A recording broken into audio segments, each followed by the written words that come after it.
حضور فرماتے ہیں کہ اس کا رفتار اتنی تیز کہ جہاں براق کی پہلی نظر پڑتی ہے اس کا پہلا قدم بھی وہی پڑتا ہے. پہلی نظر جہاں پڑے پھر وہی نظر، تو رفتار کتنا ہوگا. اب بات سمجھ میں آ گئی. 1400 کلومیٹر کا سفر ہے، رات کے ایک حصے میں کیسے آ گئے.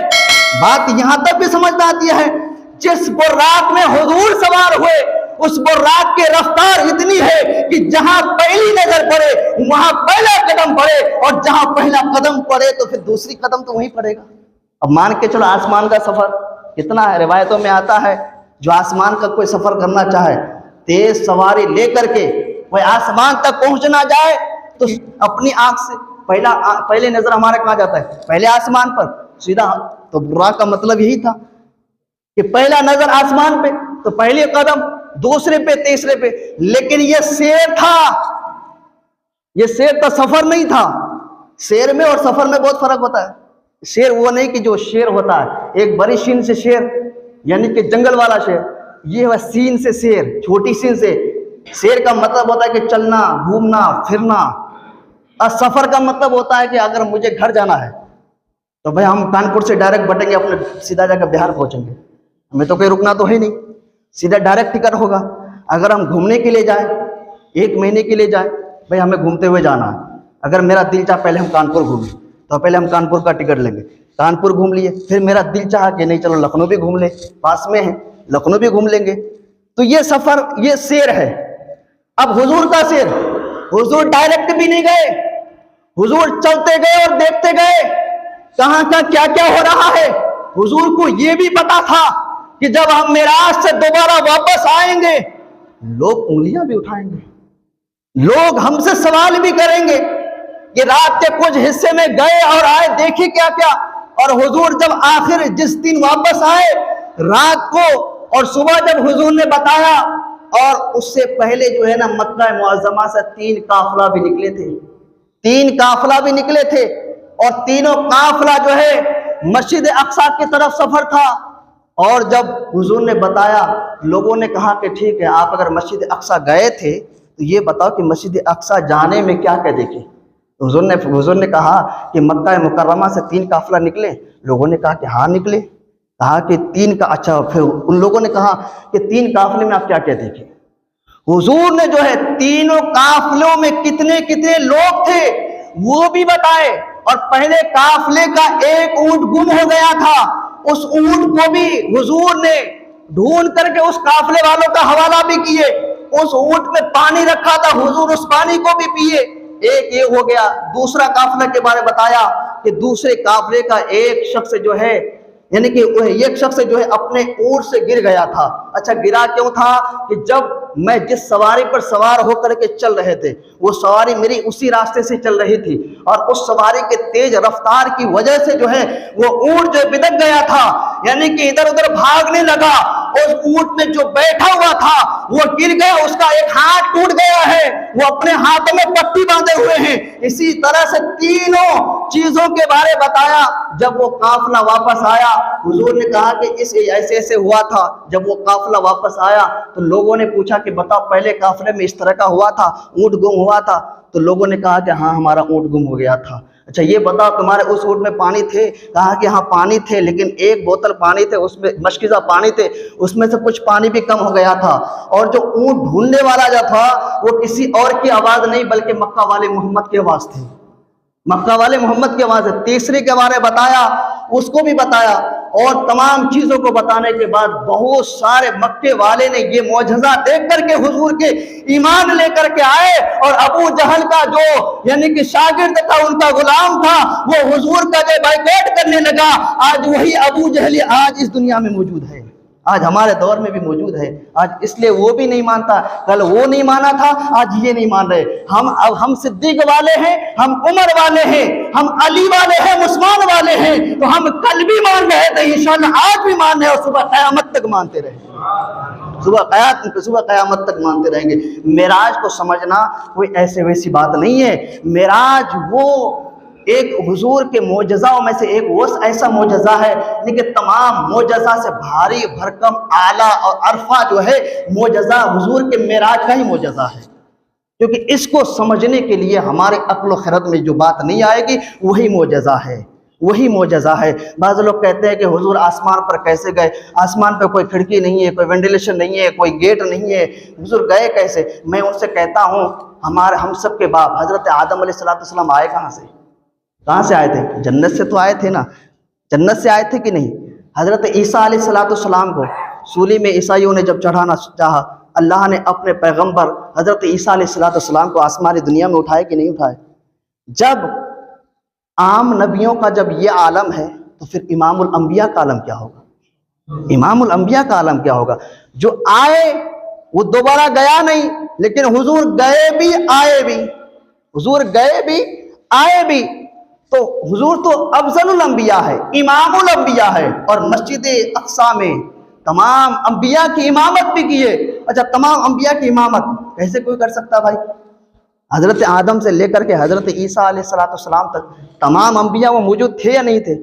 اور تمام انبیاء تو الگ الگ جگہ ہیں، کوئی سری لنکا میں ہے، کوئی وہاں میں ہے، کوئی یہاں، کوئی وہاں، کوئی وہاں، لیکن 10,000 صرف 10,000 انبیاء مسجد اقصیٰ کے ارد گرد دفن ہیں، 10,000، لیکن یہاں پہ تو 1,24,000 کی بات ہے۔ سب آئے کیسے؟ اور حضرت موسیٰ علیہ السلام کے بارے میں تو جانتے ہیں، حضرت موسیٰ علیہ چوتھے آسمان پر نماز پڑھ رہے تھے، چوتھے آسمان پر نماز پڑھ رہے تھے، پھر آئے کیسے؟ جب عام انبیاء آ سکتے ہیں مسجد اقصیٰ، اور پھر حضور سے پہلے پھر اپنے جگہ پہنچ گئے، حضور سے پہلے استقبال کے لیے اپنی اپنی جگہ پہ پہنچ گئے۔ حضرت ابراہیم 7ویں آسمان پہ، حضرت اسماعیل 6ٹھے آسمان پہ ہے، تمام انبیاء الگ الگ آسمان پہ ہے، آئے بھی اور گئے بھی۔ حضور ابھی مسجد اقصیٰ میں ہیں اور وہاں سے پہلے اور اپنی اپنی جگہ چلے گئے۔ تو یہ معجزہ ہماری عقل میں نہیں آ سکتی ہے، ہمارے ذہن اتنا قوی نہیں ہے کہ ہم اس کو سمجھے۔ اگر اس کو سمجھ ہی جائیں گے تو پھر معجزہ نام کا پھر کیا چیز ہوگا؟ جو ہماری عقل اور سمجھ سے باہر ہو جائے وہی نبیوں کا معجزہ ہوتا ہے۔ انشاءاللہ پھر اگلے جمعہ جو ہے معراج مصطفیٰ جہاں سے ہم چھوڑے ہیں، کیونکہ جب حضور آئے اور جس دن گئے تھے وہ رات تھم بھی گیا تھا، وقت تھم گیا تھا، کیونکہ حضور سرور کائنات جانے کائنات ہے، روح کائنات ہے، کیونکہ جس چیز سے روح نکل جاتی ہے وہی چیز وہ تھم جائے۔ اگر میں ابھی بولوں، اگر میں ایک لفظ، اگر میں اللہ اکبر کہنا چاہوں، اللہ کہہ کر کے اکبر بھی نہ کہ اس سے پہلے ہمارے سانس اٹک جائے تو ہمارے تو وہ وقت تھم گیا۔ پھر میں اکبر کہوں، اس سے پہلے اگر ہمیں سانس آ جاتی ہے تو پھر ہم بولنے لگیں گے۔ تو یہ حضور روح کائنات ہے، اس تو تمام چیزوں کے جان نکل گئی، جہاں وقت تھما تھا وہی رک گیا تھا، اور حضور جب تشریف لے کر کے آئے وقت پھر وہیں سے شروع ہونا شروع۔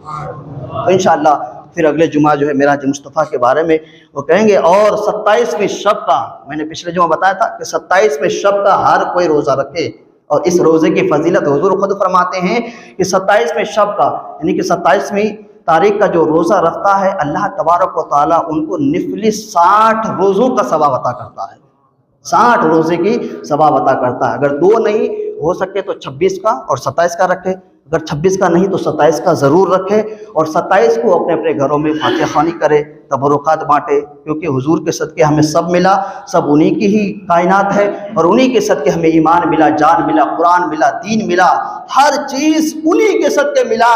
تو ہمیں ہونا چاہیے کہ ہم اپنے مالوں سے کچھ اس کے نام سے بھی صدقہ کریں۔ السلام علیکم ورحمۃ اللہ۔